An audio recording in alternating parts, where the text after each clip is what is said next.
হ্যাঁ হ্যাঁ তুমি চলে আসো। আয়শা ওকে তুই কল দিস।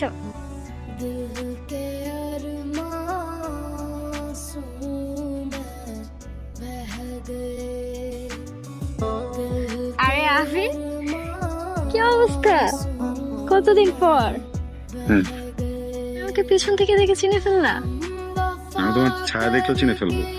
বাহ, অনেক ম্যাচিউরড হয়ে গেছো। তাই ইস, তুমি যদি এই ম্যাচিউরটা আগে থাকতা তাহলে কিন্তু আমাদের ব্রেকআপটা হতো না, বলো? একটা কথা বলি, বল। ভাঙা সবকিছুই তো আবার জোড়া লাগানো যায়, তাই না? তা যায়। ও শুনো, হুম।